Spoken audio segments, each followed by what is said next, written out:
नमस्कार, मैं हूं संदीप चौधरी। रात के 9 बजने को हैं। आप देख रहे हैं नेशनल न्यूज सेंटर। और नेशनल न्यूज सेंटर में आज सबसे पहले बात रेलवे की। रेल महकमे की कमाई पर बड़ा खतरा मंडरा रहा है। रेल मंत्रालय की एक अंदरूनी रिपोर्ट में बड़ा खुलासा हुआ है। इसके मुताबिक लगातार सस्ते हो जा रहे हवाई टिकट की वजह से लोग ट्रेनों में सफर से मुंह मोड़ रहे हैं। और अगर यही हाल रहा तो 3 साल में रेलवे की कमर टूट सकती है।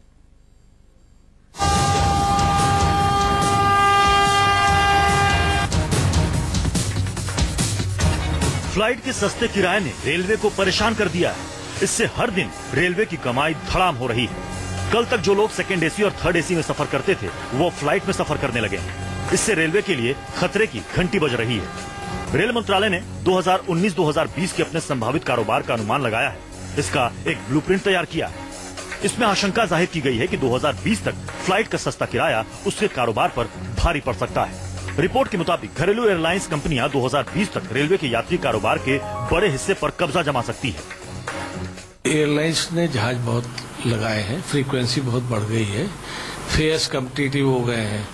ये सबसे बड़ी जो कन्वीनियंट चीज है एयरलाइंस की वो ये है कि आपको लास्ट मिनट पे सफर करने के लिए टिकट मिल जाता है। रेलवे के डर की इन वजहों पर नजर डालिए। फर्स्ट, सेकंड और थर्ड एसी में सफर करने वाले रेल यात्रियों की सालाना तादाद 14 करोड़ है।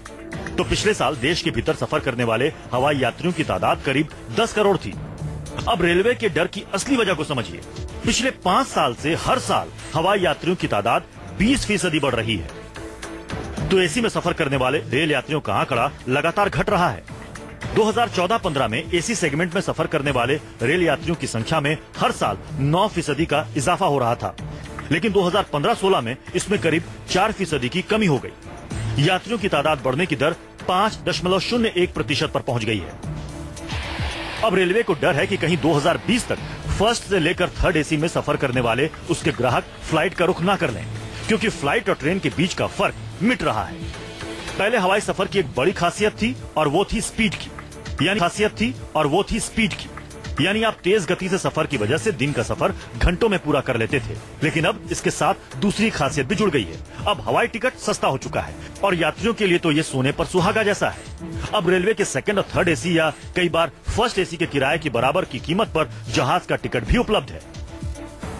इस वक्त हमारे साथ मौजूद है सौरभ गुप्ता, जो टूर्स एंड ट्रैवल्स एजेंट हैं। इनसे जानने की कोशिश करते हैं कि आखिर ये कैसे जो है वो पॉसिबल होगा। सौरभ जी, क्या आप इस बात से इत्तेफाक रखते हैं कि अगले 3 साल में जो एयर ट्रैवल है वो नंबर 1 चॉइस बन जाएगा लोगों की? कि हालांकि जो डिफरेंस है वो एयर और रेल में काफी माना जाता है। ऐसा है, आप यहाँ पे 3 साल की बात कर रहे हैं, but I am talking about the current situation. और ये ऑलरेडी फ्लाइट नंबर 1 चॉइस बन चुकी है, जो कि अगर आप कहें, मैं आपको एग्जांपल दिखा सकता हूँ। आप ये देखिए कि आगे एग्जांपल लेते हैं छोटा सा दिल्ली मुंबई का। मुंबई राजधानी आपकी थर्ड एसी की मिनिमम प्राइस आता है 2090 इंक्लूडिंग द GST, राइट। और अगर हम ये सेम ट्रेन दिल्ली मुंबई की जो है, अगर हम इसको फ्लाइट में देखें तो हमारा फ्लाइट का फेयर आता है 2105। फ्लाइट में 2 घंटे में I will be in Mumbai. तो ये ऑलरेडी हो चुका है। आई डोंट नो कि ये ब्लूप्रिंट या क्या है, इसमें ये क्यों बोला जा रहा है 3 साल बाद। बट आज की डेट में करंट सिनारियो में आप मैक्सिमम सेक्टर्स उठाइए, almost the same price is there.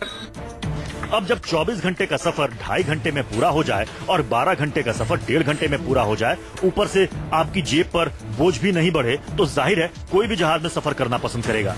यही वजह है कि रेलवे की चिंता बढ़ती जा रही है। दिल्ली से दिव्या अग्रवाल के साथ ब्यूरो रिपोर्ट, न्यूज़ 24।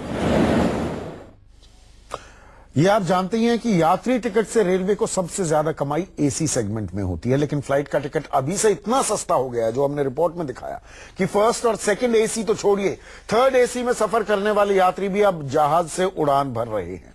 रेलवे का धर्म संकट यह है कि अगर वो यात्री किराए को घटाता है तो उसका घाटा तेजी से बढ़ेगा, और अगर ऐसा नहीं करता तो लंबी दूरी के यात्री उससे और दूर होंगे।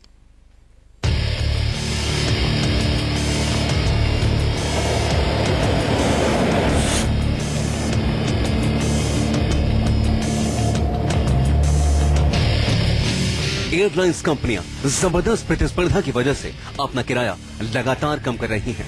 तो रेल किराया किसी न किसी तरह से लगातार बढ़ता जा रहा है।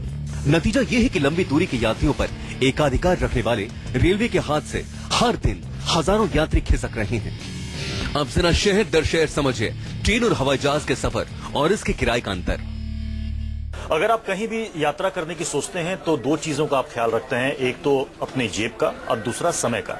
इस लिहाज से ज्यादातर लोग ट्रेन से सफर करना पसंद करते हैं। लेकिन अगर उसी कीमत पर अगर आप हवाई यात्रा करें तो कितनी कीमत होती है ये भी देखिए। अगर मान लीजिए आपको नई दिल्ली से मुंबई का सफर तय करना है तो मान लीजिए हमने एक तारीख चुनी 31 अगस्त। 31 अगस्त को देखिए नई दिल्ली से मुंबई का किराया है मात्र 2007 रुपए। 2007 इसका किराया और ट्रेवल टाइम है 2 घंटे 10 मिनट। अगर आप ट्रेन से तय करेंगे वो सफर मुंबई से दिल्ली या फिर दिल्ली से मुंबई, मान लीजिए हमने राजधानी में देखिए 15 घंटे 50 मिनट का हमें ये समय लग रहा है। ये है मुंबई राजधानी का, नई दिल्ली से मुंबई सेंट्रल का ये किराया, थर्ड एसी का किराया 2090।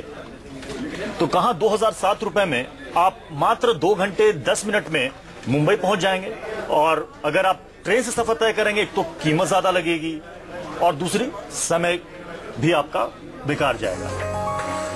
वहीं अगर हम दिल्ली से इंदौर की बात करें तो 31 अगस्त को इंदौर जाने वाली मालवा एक्सप्रेस के सेकंड एसी का किराया है 1835 रुपए, जबकि इस दिन के लिए फ्लाइट का टिकट 2238 रुपए में मिल रहा है। वहीं दिल्ली से पटना के लिए राजधानी एक्सप्रेस के सेकंड एसी का किराया 3120 रुपए है, जबकि फ्लाइट का टिकट 3394 रुपए में उपलब्ध है। अगर 31 अगस्त को दिल्ली से लखनऊ जाना हो तो लखनऊ मेल के फर्स्ट एसी का टिकट 1940 रुपए में मिल रहा है, जबकि फ्लाइट का टिकट 1536 रुपए का है। अगर दिल्ली से हैदराबाद जाना है तो तेलंगाना एक्सप्रेस में सेकंड एसी का किराया 2575 रुपए है, तो फ्लाइट का टिकट 2458 रुपए में उपलब्ध है। वहीं दिल्ली से कोलकाता के बीच ट्रेन के सेकंड एसी के मुकाबले जहाज का टिकट लगभग बराबर है। सबसे पहले हम ट्रेन का ही देखेंगे। मान लीजिए हमने राजधानी कोलकाता राजधानी का ही टिकट लिया, एक तो पता चल गया कि 16 घंटे 55 मिनट ये ट्रेवल टाइम है ये। और जरा किराया हम देख लें तो नई दिल्ली से कोलकाता 4840 रुपए फर्स्ट एसी, सेकंड एसी में 2905 रुपए। फ्लाइट का किराया देख लेते हैं हम 31 तारीख, ये देखिए मतलब 2605 रुपए, यानी थर्ड एसी से भी कम। फर्स्ट एसी में किराया है कोलकाता का 4855, सेकंड में 2915, थर्ड एसी में 2635, लेकिन फ्लाइट में 31 अगस्त में थर्ड एसी से भी कम है 2605 रुपए, मात्र 2 घंटे 40 मिनट। कहां आपको 16 घंटे 55 मिनट, मान के चलिए कि 17 घंटे आपको लगेंगे, लेकिन अगर आप फ्लाइट से सफर तय करेंगे तो कीमत भी कम है, थर्ड एसी से भी कम, और मात्र 2 घंटे 40 मिनट में आप पहुंच जाएंगे। यानी आपकी कितनी समय की बचत हुई। तो जाहिर सी बात है कि दोनों ही अगर पैमाने में हम देखें अपनी जेब और समय, तो दोनों ही मामलों में फ्लाइट से सफर तय करना हमारे लिए ज्यादा मुफीद नजर आ रहा है। किराए का फर्क जिस तेजी से खत्म हो रहा है उससे फर्स्ट एसी और सेकंड एसी तो छोड़िए, कहीं थर्ड एसी में सफर करने वाले रेल यात्री भी फ्लाइट का रुख न कर लें। लंबी दूरी के देश के कुल यात्रियों में 500 किलोमीटर की दूरी तक सफर करने वाले यात्रियों की हिस्सेदारी 25% है। पहले कहा जाता था कि जहाज में सबसे ज्यादा सफर करने वाले यात्री 800 से 1000 किलोमीटर की दूरी के होते हैं, लेकिन अब वो दौर बीत चुका है। ये बात पुरानी हो चुकी है। अब 500 किलोमीटर की दूरी तक के सफर में भी लोग हवाई सेवा को तवज्जो दे रहे हैं। छोटे छोटे शहर में तेजी से शुरू हो रही हवाई सेवा भी रेलवे के लिए खतरे का अलार्म बजा रही है। जरा समझिए, रेलवे ने अगर खुद को नहीं संभाला तो बढ़ती प्रतिस्पर्धा से उसका क्या हाल होगा। छोटे शहरों में हवाई सेवा को बढ़ावा देने के लिए सरकार ने उड़ान योजना को हरी झंडी दे दी है। नई नीति के मुताबिक घंटे भर के हवाई सफर के लिए अधिकतम 2500 रुपए किराया तय किया गया है। देश में आने वाले दिनों में 33 नए हवाई अड्डे शुरू होने वाले हैं, जबकि अभी 76 हवाई अड्डे चालू हैं। जल्द ही 128 रूट्स पर सस्ती उड़ान सेवा शुरू होगी। छोटे शहरों से 19 से लेकर 78 सीट तक वाले जहाज उड़ान भरेंगे। 5 एयरलाइंस कंपनियों को इसके लिए लाइसेंस भी दे दिया गया है। इससे साफ है कि रेलवे के सामने कितनी बड़ी मुश्किल खड़ी होने वाली है। अगर रेलवे ने लेट लतीफी, खराब सर्विस और महंगे किराए के मुद्दे का समाधान नहीं निकाला तो उसका घाटा तेजी से बढ़ सकता है। दिव्या अग्रवाल के साथ शिवांग माथुर की रिपोर्ट, दिल्ली न्यूज़ 24।